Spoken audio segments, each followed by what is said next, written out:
ඇය පිළිවෙලට ජීවත් වෙනවා. ඇය පිළිවෙලට වැඩ කරනවා. ඇය පිළිවෙලට කතා කරනවා. අපි කොහොමද ඔන්න ඔය විදිහට පිළිවෙලට මනා සැකැස්මට කියන විදිහට ඉංග්‍රීසි වලින් අදහස් කතා කරන්නේ. අපි බලමු මේ වීඩියෝ එකෙන් ඒ පිළිබඳව සෑහෙන අදහස් ප්‍රමාණයක් සාකච්ඡා කරලා මම ඔයාලට හැමදේම ලස්සනට පිළිවෙලට කියලා දෙනවා. මාත් ඔයාලට පිළිවෙලට උගන්වනවා. right? okay. පිළිවෙලට කියන අදහස ගන්න අපි ගන්නවා neatly. neat නෙමෙයි neat එකට l සහ y කියන අකුරු දෙක එකතු වෙන්න ඕනේ. එතකොට neatly කියන වචනේ තමයි පිළිවෙලට කියන අදහස ගන්න අපි භාවිතා කරන්නේ. දැන් ඔයාලට කියන්න ඕනේ ඇය පිළිවෙලට වැඩ කරනවා කියලා. ඇය වැඩ කරනවා she works. ඇය සාමාන්‍යයෙන් එදිනදා ජීවිතේ වැඩ කරනවා she works. okay? ඇය වැඩ කරන්නේ පිළිවෙලට. අන්න පිළිවෙලට කියන වචනේ works වලින් පස්සේ අපි එකතු කරන්න ඕනේ. she works neatly. she works neatly. she works neatly. she works කියන්නේ ඇය වැඩ කරනවා. ඇය වැඩ කරන්නේ කොහොමද? පිළිවෙලට neatly. she works neatly. she works neatly. ඇය පිළිවෙලට වැඩ කරනවා. she works neatly. she works neatly. she works neatly. ඇය පිළිවෙලට වැඩ කරනවා. she works neatly. she works neatly. ඇය පිළිවෙලට වැඩ කරනවා. she works neatly. she works neatly. ඇය පිළිවෙලට වැඩ කරනවා. she works neatly. ඇය පිළිවෙලට වැඩ කරනවා. මතකද? she works කියන්නේ ඇය වැඩ කරනවා. neat එකට ly එකතු කරලා neatly ගත්තාම පිළිවෙලට කියන අදහස එනවා. ඔය neatly she works වලට එකතු කරන්න ඕනේ. she works neatly. she works neatly. okay? ඔයාලට කියන්න ඕනේ ඇය පිළිවෙලට පිරිසිදු කරනවා. තනින් තන එහෙ මෙහෙ කරන්නේ නැතුව පිළිවෙලට ඇය පිරිසිදු කරනවා. she cleans neatly. she cleans neatly. she cleans neatly. she cleans neatly. එක තැනක ඉඳලා අවසන් වෙනකන් හරි පිළිවෙලකට ඇය පිරිසිදු කරනවා. she cleans neatly. she cleans neatly. right? එහෙනම් අපි මේ neatly කියන වචනේ පාවිච්චි කරලා තව උදාහරණ සෑහෙන ප්‍රමාණයක් සාකච්ඡා කරලා බලමු. ඒ හැම උදාහරණයක්ම ඔයා හොඳින් පුහුණු වීම කරන්න. මාත් එක්ක මේ වීඩියෝ එක යන අතරේම පුහුණු වීම කරන්න උත්සාහ කරන්න.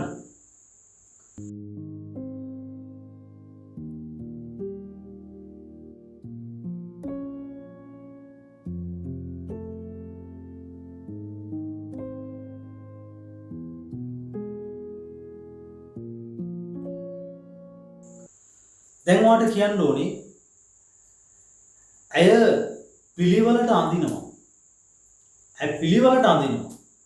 she dresses. she dresses. පිළිවෙලට neatly. she dresses neatly. she dresses neatly. she dresses neatly. wears කියන වචනේ ගන්නත් පුළුවන්. අපි dresses දාමුකෝ. she dresses neatly. අපි එකට ගමු මේ ඇය පිළිවෙලට සාරි අඳිනවා. she dresses sari neatly. she dresses sari neatly. she dresses sari neatly. ඇය සාරිය පිළිවෙලට අඳිනවා. she dresses sari neatly. මම පිළිවෙලට උගන්වනවා. මම පිළිවෙලට උගන්වනවා. okay? යම් කොටසක් ගත්තාම ඒ කොටස මම පියවරෙන් පියවර අරගෙන පැහැදිලිව ඔයාලට කියලා දෙනවා. මම පිළිවෙලට උගන්වනවා. I teach neatly. I teach neatly. මම පිළිවෙලට උගන්වනවා. I teach neatly. I teach neatly. පිළිවෙලට ලස්සනට පැහැදිලිව උගන්වනවා. පිළිවෙලට උගන්වනවා. I teach neatly. I teach neatly. එයාලා පිළිවෙලට ඉගෙන ගන්නවා. okay? අපි හිතමු එයාලා ඉගෙන ගන්න විෂයන් තුනක් තියෙනවා. එක දවසක එක විෂයක් හොඳට ඉගෙන ගන්නවා. ඊළඟ දවසේ ඊළඟ විෂය සාකච්ඡා කරනවා. ඊළඟ විෂය ඒ විදිහට පිළිවෙලට ඒ දේවල් ඉගෙන ගන්නවා. right? මුල් theories ටික ඉගෙන ගන්නවා. ඊට පස්සේ papers කරනවා ඒවට අදාළව උනා revision දේවල් කරනවා, right? එයාලා පිළිවෙලට ඉගෙන ගන්නවා. එයාලා ඉගෙන ගන්නවා they study they study neatly. They study neatly. They study neatly. They study neatly. Okay? ඔයාලට කියන්න ඕනේ මේ එයාලා පිළිවෙලට නිවස සකස් කරනවා. පිළිවෙලට නිවස සකස් කරනවා. ඒ අවශ්‍ය දේවල් ගැලපෙන තැන්වල අවශ්‍ය තැන්වල එයාලා පිළිවෙලට නිවස සකස් කරනවා. They arrange the house neatly.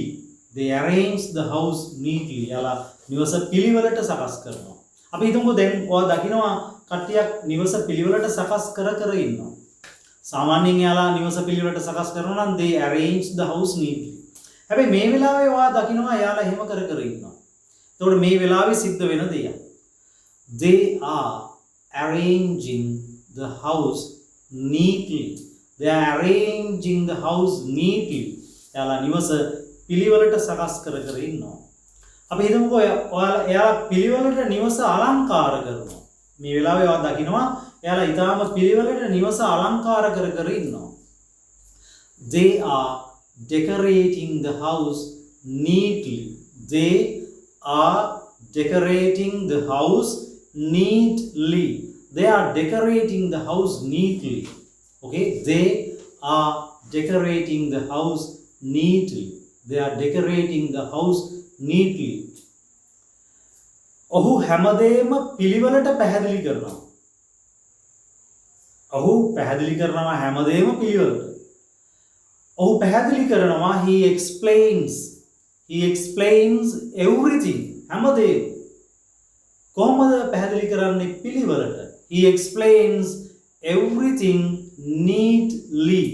He explains everything neatly. He explains everything neatly. He explains everything neatly. ඔහු හැමදේම පිළිවෙලට පැහැදිලි කරනවා. He explains everything neatly. එයාලා පිළිවෙලට ජීවත් වෙනවා. එයාලා පිළිවෙලට ජීවත් වෙනවා. They live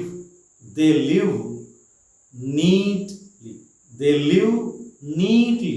They live neatly. එයාලා පිළිවෙලට ජීවත් වෙනවා. They live neatly. එයාලා පිළිවෙලට ජීවත් වෙනවා. Okay?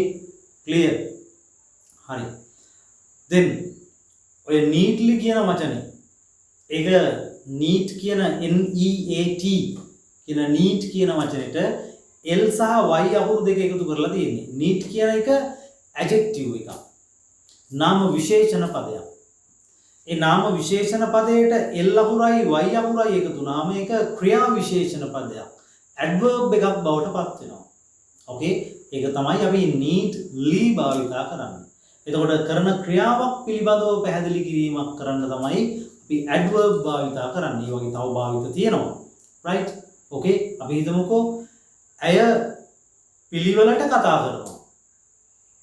okay? මුල මැද අග පටලන්නේ නැහැ. එතකොට ඇය කතා කරන දේවල් තමයි පිළිවෙල. ඒ කියන්නේ ඇය කරන ක්‍රියාව තමයි කතා කරන එක. ඒක පිළිවෙලයි. She speaks neatly. පැහැදිලි නේද? She speaks neatly.